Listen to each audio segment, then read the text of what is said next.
আসসালামু আলাইকুম সুপ্রিয় শিক্ষার্থীবৃন্দ, আজকে আমরা আলোচনা করব পদার্থবিজ্ঞান প্রথম পত্রের নিউটনীয় বলবিদ্যা থেকে। নিউটনীয় বলবিদ্যায় আজকে আমাদের আলোচ্য বিষয় হচ্ছে ঘূর্ণন গতি। তো এই ঘূর্ণন গতি আমরা জানি সাধারণত কোনো একটা নির্দিষ্ট বিন্দুকে কেন্দ্র করে, দেখো এটা হচ্ছে কোনো একটা বিন্দু, এই কোনো একটা নির্দিষ্ট বিন্দুকে কেন্দ্র করে এরকম বৃত্তপথে কোনো একটা বস্তু কণা যদি কি করে ঘুরতে থাকে, একটা নির্দিষ্ট বিন্দুকে কেন্দ্র করে বৃত্তপথে যদি কোনো বস্তু ঘুরতে থাকে তখন তার গতিকে আমরা বলছি ঘূর্ণন গতি। তো ঘূর্ণন গতির ক্ষেত্রে আমরা ধরে নিলাম এখানে যে কোনো একটা কণা, যে কণাটার ভর হচ্ছে এম ভরের এই কণাটা এই বৃত্তপথে আর ব্যাসার্ধের এই বৃত্তপথে ঘুরতেছে। তাহলে আর ব্যাসার্ধের বৃত্তপথ যদি ঘুরে তখন তার গতি ঘূর্ণন গতি, কারণ সে একটা নির্দিষ্ট বিন্দুকে কেন্দ্র করে বারবার এই পথে কি করবে, ঘুরবে, একই বিন্দুকে কেন্দ্র করে বারবার একই পথে ঘুরবে। তাহলে যারা কোনো নির্দিষ্ট বিন্দুকে কেন্দ্র করে বৃত্তপথে ঘুরে ওই বস্তুগুলো কণাগুলার একটা ঘূর্ণন অক্ষ থাকে, অর্থাৎ ঘূর্ণনশীল কোনো বস্তুর প্রত্যেকটা কণার ঘূর্ণন কেন্দ্র যে অক্ষর উপর অবস্থিত ওই অক্ষকে আমরা নাম দিছি ঘূর্ণন অক্ষ। তাহলে আমরা আগে ঘূর্ণন গতির সংজ্ঞাটা তাহলে আমরা একটু লিখি। ঘূর্ণায়মান কোনো বস্তু নির্দিষ্ট বিন্দুকে কোনো বস্তু নির্দিষ্ট কোনো বিন্দুকে কেন্দ্র করে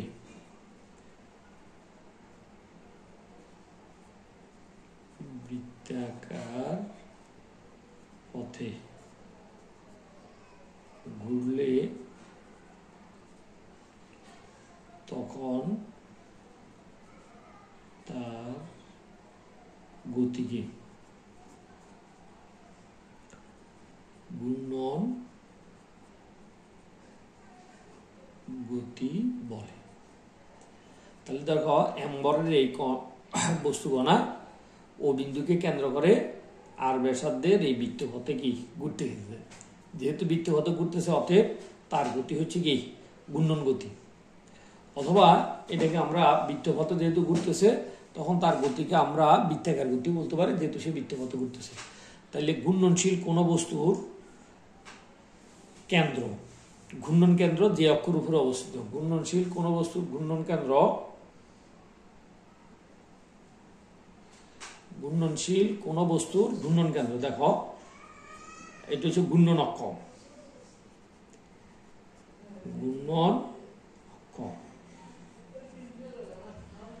ঘূর্ণনশীল কোনো বস্তুর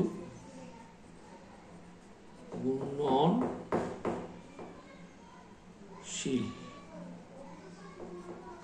কোনো বস্তুর ঘূর্ণন কেন্দ্র, ঘূর্ণনশীল কোনো বস্তুর ঘূর্ণন কেন্দ্র যে সরলরেখায় অবস্থিত, ঘূর্ণন কেন্দ্র যে সরল রেখায় অবস্থিত,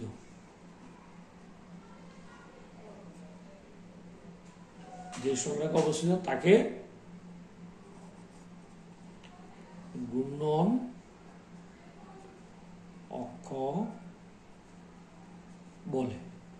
তাহলে ধরো ঘূর্ণনশীল যে কোনো একটা বস্তু কণার ঘূর্ণন কেন্দ্রটা যে অক্ষর উপরে অবস্থিত থাকবে ওই অক্ষটা হচ্ছে ঘূর্ণন অক্ষ। একক ঘূর্ণনশীল কোনো বস্তু কণার যদি ধরো ঘূর্ণন কেন্দ্র এই অক্ষর উপরে যদি অবস্থিত হয় তাহলে এটা হচ্ছে ঘূর্ণন অক্ষ, অর্থাৎ এই বিন্দুকে কেন্দ্র করে সে কি করতেছে, ঘুরতেছে। তাহলে যে সকল বস্তু বৃত্তপথে ঘুরবে, ঘূর্ণনশীল বস্তু ধরে নিলে আমরা এই বিন্দু থেকে ঘূর্ণন যাত্রা শুরু করছে, সে কোন একটা বিন্দু বিতে আসছে, তাহলে এর থেকে বিতে যদি আসে তাহলে সে একটা বৃত্তচাপ এবি, যেটাকে আমরা নাম দিলাম এস, অতিক্রম করছে। এখন বৃত্তের কেন্দ্র এবং বি যদি আমরা যোগ করি তাহলে দেখা যায় যে সে বৃত্তের কেন্দ্রে একটা কোণ উৎপন্ন করছে। তখন বৃত্তের কেন্দ্রে যে কোণ উৎপন্ন করছে এটাকে আমরা নাম দিয়েছি সাধারণত কৌণিক সরণ। তাইলে কৌণিক সরণ কাকে বলে? কোনো নির্দিষ্ট সময়ে বৃত্তপথে কোনো বস্তু কণা যে দূরত্ব অতিক্রম করে বা যে রৈখিক সরণ অতিক্রম করে ওই রৈখিক সরণ বৃত্তের কেন্দ্রে যে কোণ উৎপন্ন করে সেটাকে আমরা নাম দিচ্ছি কৌণিক সরণ। অর্থাৎ টি সময়ের ঘূর্ণনশীল কোনো বস্তুর সরণ, অথবা আমরাও বলতে পারি টি সময়ে কোনো বস্তুর সরণ, টি সময়ে কোনো বস্তুর সরণ এস, একক সময়ে কোনো বস্তুর সরণ এস বাই টি। তাহলে একক সময়ে সে যে দূরত্ব অতিক্রম করছে সেটাকে আমরা নাম দিচ্ছি, এটা হচ্ছে রৈখিক সরণ। তাহলে রৈখিক সরণের জন্য যে বেগ, এটাকে আমরা নাম দিচ্ছি রৈখিক বেগ, এবং এটা হচ্ছে রৈখিক সরণের এটা হচ্ছে হার। তাহলে রৈখিক সরণের হারকে আমরা বলতে পারি রৈখিক বেগ। তাহলে বেগকে আমরা ভি দ্বারা প্রকাশ করি, বেগ ভি, ভি সমান এস বাই কত, এস বাই টি। এটি হচ্ছে কোনো বস্তু কণা যদি বৃত্তপথে ঘুরে তখন সে একটা বৃত্ত চাপ অতিক্রম করছে, এই চাপ অতিক্রম করছে টি সময় লাগে। ঠিক টি সময়ে কোনো বস্তু যে কৌণিক দূরত্ব অতিক্রম করছে, অথবা টি সময়ে কোনো বস্তুর অতিক্রান্ত দূরত্ব কেন্দ্রে যে কোণ উৎপন্ন করছে তাকে আমরা নাম দিয়েছি কি কৌণিক সরণ। তাহলে নির্দিষ্ট সময়ে বৃত্তের কেন্দ্রে কোনো বস্তু যে কোণ উৎপন্ন করে, তো আমরা ধরে নিলাম টি সময়ে, ঠিক একই সময়ে টি সময়ে কোনো বস্তুর কৌণিক সরণ, কৌণিক সরণ হচ্ছে কত থিটা। আমরা ধরে নিলাম ওই একই সময়ে যদি টি সময়ে কৌণিক সরণ যদি থিটা হয়, তাহলে একক সময়ের কোনো বস্তুর কৌণিক সরণ কত হবে, থিটা ডিভাইড বাই কত, টি। তাহলে একক সময়ের কৌণিক সরণকে আমরা নাম দিছি কৌণিক বেগ। তাহলে কৌণিক বেগকে আমরা ওমেগা বলি, ওমেগা সমান ডেল থিটা ডিভাইড বাই কত, টি। তাহলে আমরা দেখতেছি যে কোনো বস্তু কণা যদি বৃত্তপথে ঘুরে, বৃত্তপথে ঘুরলে ঘুরার সময় সে যে রৈখিক দূরত্ব অতিক্রম করে বা যে বৃত্তচাপ অতিক্রম করে বৃত্তচাপ কেন্দ্রে যে কোণ উৎপন্ন করে ওটাকে আমরা নাম দিচ্ছি কৌণিক সরণ, আর ওই কৌণিক সরণের হারকে আমরা নাম দিচ্ছি কৌণিক বেগ। তাহলে আমরা এখান থেকে বলতে পারি যে কৌণিক বেগ সমান হচ্ছে কি কৌণিক সরণের হার। তাহলে এখান থেকে আমরা একটা সমীকরণ পাই, থিটা সমান কেন্দ্র উৎপন্ন কোণ সমান কৌণিক বেগ গুণন কি সময়। কৌণিক বেগকে আমরা সময় দ্বারা গুণ করলে কেন্দ্র উৎপন্ন কোণ পাবো। এখন এখান থেকে আমরা তাৎক্ষণিক কৌণিক বেগের একটা ডেফিনিশন দিতে পারি। তাহলে কৌণিক বেগ কাকে বলে, এক কথায় আমরা বলতে পারি কৌণিক সরণের হারকে কৌণিক বেগ বলে, অথবা নির্দিষ্ট সময়ে কোনো বস্তু কণা কেন্দ্রে যে কোণ উৎপন্ন করে তাকে কৌণিক বেগ বলে। তাহলে কৌণিক বেগের আমরা দুই ধরনের ডেফিনিশন দিতে পারি। এরপর আসো তাৎক্ষণিক কৌণিক বেগ। তাৎক্ষণিক কৌণিক বেগ,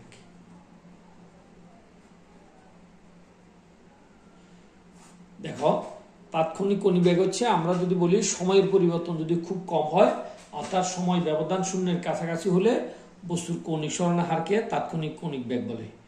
সময় ব্যবধান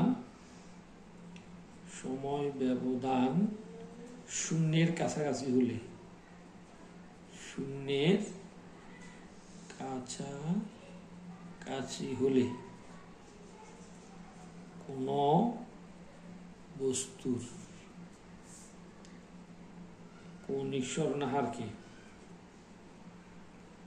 কৌণিক সরণের হারকে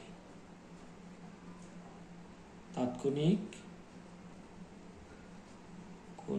কৌণিক বেগ বলে, কৌণিক বেগ বলে।